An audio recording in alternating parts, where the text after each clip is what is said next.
Salve galera, meu nome é Gilberto Melo e esse é o nosso curso Doutrinário Umbandista. Hoje a aula de número 3 é sobre um assunto muito legal. É a última aula do primeiro módulo do nosso curso que tem como base o fator histórico da Umbanda. Hoje a gente vai falar da Umbanda hoje, a Umbanda como religião e o adepto de Umbanda ou filho de Umbanda. Pessoal, como nós já vimos, a Umbanda é uma religião. Ela se formou em 1908 e foi evoluindo a partir daí. É uma religião que tem forte influência cristã, tem forte influência africana, tem forte influência da pagelança indígena. É uma religião que tem os valores cristãos imbuídos ali dentro da religião, ao mesmo tempo que cultua a natureza, tanto pela visão que os africanos tinham, onde os orixás, como a gente vai ver a partir do próximo módulo, representam as forças da natureza, quanto também através do índio, que vivia em harmonia com a natureza. Então a Umbanda é uma religião que preserva e tem a natureza também como sagrado e parte do seu culto. Tá? Mas a gente vai ver isso mais profundo nas aulas sobre os orixás. A Umbanda é uma religião, não é uma seita. A Umbanda não é macumba, no sentido que as pessoas conhecem. Macumba, na verdade, é um instrumento musical usado, né, pelo carioca ali, junto com o desenvolvimento da Umbanda. Como a Umbanda nasceu muito ali nos becos, nas vielas e nas favelas do Rio, né, do sistema carioca, então começou a ter esse nome pejorativo. Hoje, macumba é associada à magia negra, à coisa ruim, à coisa do diabo. E não, a Umbanda é uma religião. A única religião, ou talvez a primeira religião 100% nacional, 100% brasileira. Tá? A Umbanda ela tem um princípio muito forte. Ela vem unir o homem ao sagrado. Toda religião, a palavra religião vem de religare, do latim ligar-se novamente, ligar-se à divindade. A Umbanda ela cumpre esse papel nos ligando à divindade, mas a Umbanda tem uma visão muito mais ampla de divindade do que a cultura quer colocar sobre nós. Geralmente nós temos aquela educação que existe um Deus lá no céu, que é quase um ditador, que tem que ser assim, tem que ser assado, e a gente tem que respeitar esses e aqueles mandamentos. Se eu respeitar esses e aqueles mandamentos, eu vou para o céu, senão eu vou padecer para sempre no inferno. Essa aí é a crença, de uma maneira crua, que nos é educacionado.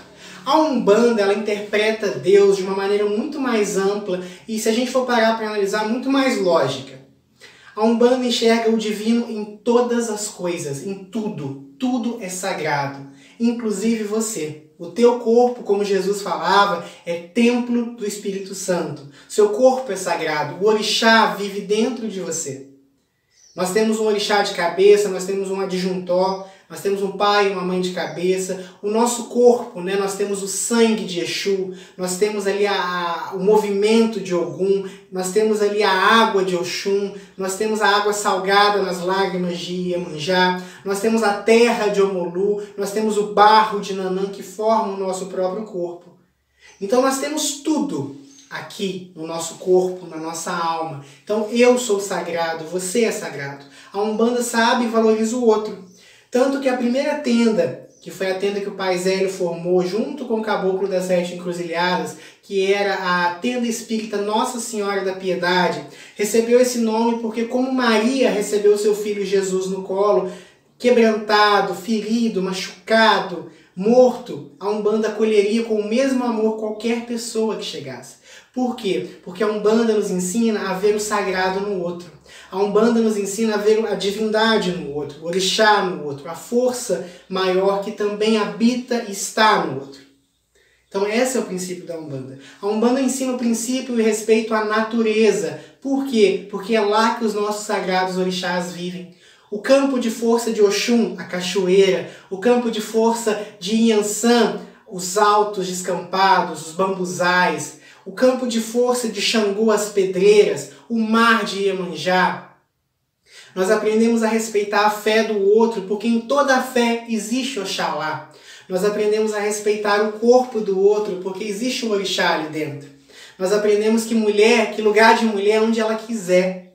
Nós aprendemos que amor não tem gênero, que se ama a alma, se ama a essência, que que todos nós somos masculinos e femininos. Até os orixás carregam polaridades. Nós temos, por exemplo, o Xumaré, 6 meses homem, 6 meses mulher. Nós temos Osai, que também tem um relacionamento com Oxóssis em algumas lendas. Nós temos ali Logunedê, que é filho de Oxóssis com Oxum e tem trejeitos femininos. 6 meses fica nos rios com Oxum, 6 meses nas matas com Oxóssis. Então até os nossos sagrados orixás, eles entendem a dualidade da vida, né? A polaridade. Isso é muito lindo, sabe? Uma religião que tem dogma, que tem sistema. Quem que é o nosso sistema? Aquele que as nossas entidades, seres de altíssimo grau evolutivo, evolucionário, nos ensinam. Então nós não temos uma Bíblia escrita há milhares de anos, ditando o nosso comportamento. Nós temos hoje seres vivos, sábios, e que pela comprovação do seu trabalho, da sua evolução, que a gente pode ver todos os dias, nos ensinam a maneira adequada de caminhar. Nós aprendemos a tocar o nosso Deus íntimo, a ouvir aquela voz interna, que sempre aponta para o melhor caminho. Essa é a doutrina de Umbanda, o respeito. A Umbanda vem me ensinar a humildade. Todo mundo é igual, todo mundo é livre. A Umbanda veio libertar dos grilhões da ignorância, dos grilhões dos aprisionamentos sociais. A Umbanda vem dizer que o fato de eu ter mais ou menos, o fato de eu ser mais belo ou menos, o fato de eu ter uma família ou não importa, não me faz melhor que ninguém. Muitas vezes, aquele branco que em vidas passadas foi senhor de escravo, hoje recebe no teu corpo uma entidade que talvez ele mesmo escravizou. Muitas vezes, aquela pessoa que vive uma vida elitista, focada, né, em bens materiais, recebe no teu corpo um malandro como seu Zé Pilintra. Aquele homem machista recebe no teu corpo uma pombagira que vem ensinar o valor ao feminino. Muitas vezes aquela pessoa que acha que índio não serve para nada, não vale nada, que não trabalha, como infelizmente a gente ouviu muito nos últimos tempos, recebe um caboclo. Ou, melhor, é atendido num centro de Umbanda por um caboclo. Existe um karma, uma ligação, pode ser positiva ou negativa, que une médium e entidade, médium, entidade, consulente, consulente, entidade, consulente, médium. A gente vai conversar mais sobre isso mais adiante. Mas a Umbanda, a gente é uma religião rica. Isso que a Umbanda prega. O que define o bom e o mal umbandista não é o que ele faz na religião, não é quanto tempo, quanto conhecimento, mas quanto daquilo ele aplica na vida dele. Você na sua casa, pode ser que você ainda não tenha encontrado um terreiro, pode ser que você esteja afastado do teu terreiro, mas se você seguir os princípios de Umbanda, se você levar em consideração tudo que a gente vai visualizar e aprender aqui, você pode se considerar um umbandista. A Umbanda é um estilo de vida, muito mais que uma religião. E aí a gente entra numa questão muito importante, no filho de Umbanda. Primeiro já começa com a expressão filho, porque a Umbanda é, como o próprio Chico Xavier falou, uma religião extremamente paternal. A Umbanda adota a gente como uma galinha ali, cobrindo seus filhos. Sim, a Umbanda queima karmas, vocês sabiam? A ação de Egunitá, que é a face de Yansan, muito próximo da Kali indiana, né? Queima karmas. Ela vem através do trabalho mediúnico, do trabalho caritativo, queimar karmas. Então, se você passaria por uma doença, depois de alguns anos de trabalho, curando enfermidades, você evita aquele mal. A Umbanda também ela vem colocar juízo na nossa cabeça. Então, se você acabaria enveredando em caminhos tortuosos, o aconselhamento, o direcionamento das nossas entidades vai servir para te pôr no eixo. Se os seus chakras estão desalinhados, fonte de grande mal, tanto emocional quanto a longo prazo, problemas físicos, a incorporação alinha os seus chakras. Então a Umbanda cuida mesmo. Exus, guardiões, se tornam mais atuantes na sua vida, te protegendo, abrindo seus caminhos, evitando assaltos, acidentes, que acontece, estamos todos propensos a isso. Nas escrituras, em Salmos, nos fala que tudo que acontece com um pode acontecer com o outro. Com o ímpio acontece com o justo. Mas a Umbanda, nós que somos da Umbanda, temos esse privilégio. Nós temos um orixá que nunca dorme, que está em todas as coisas, sempre nos protegendo e nos preservando. Parece que eu estou contando vantagens sobre a religião, mas não, gente. Pela minha pouca experiência, pelos anos de casa que eu já tenho, eu posso comprovar isso para vocês. Essa expressão corpo fechado não quer dizer que você é indestrutível, que você se tornou um super-homem, um homem de aço, mas quer dizer que a flecha não te acerta, a cobra não te pica, o ladrão não te assalta, você está protegido. Só que tem que fazer por onde? Né? O bom filho, né? Filho, você não é qualquer um. Se você trata a Umbanda como uma tia, não espere que ela te trate como um pai ou como uma mãe. Agora, se você assume a camisa, e isso não é sair vendendo imagem, não. Isso é realmente viver os dogmas, as práticas, a Umbanda, pode ter certeza de tudo isso que eu te falei. Tem muita gente que está na Umbanda há muitos anos, mas não é umbandista. Tem muita gente que não está fisicamente num terreiro, mas vive a Umbanda. Qual desses você se enquadra?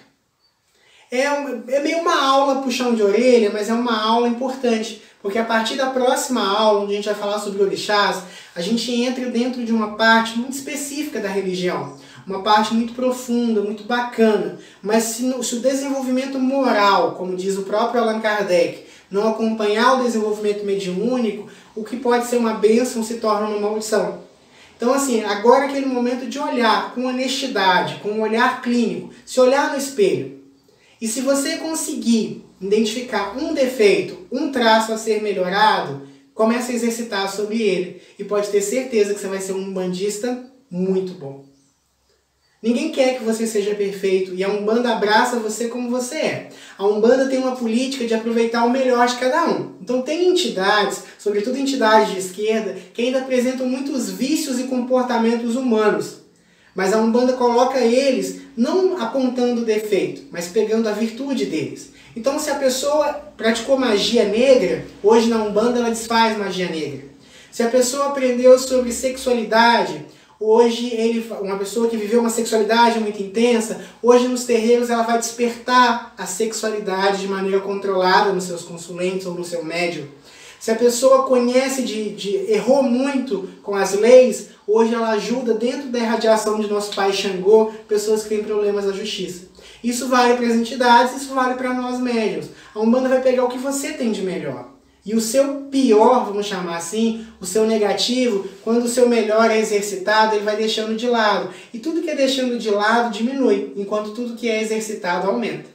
Isso é muito legal, isso é muito bacana, né? Então, isso é muito importante. Pessoal, encerramos nesse vídeo o primeiro módulo do nosso curso. Agora, o próximo módulo vai ser sobre orixás, que é um conhecimento fantástico, tá bom? Anotem, assistam novamente todos os vídeos, tirem as dúvidas de vocês, porque esse curso, assim, eu estou tendo um enorme prazer em estar falando ele com vocês, tá bom? Então, pessoal, que o nosso Pai Oxalá nos abençoe, que a grande deusa, que o Pai Exu abra os nossos caminhos e até o próximo encontro.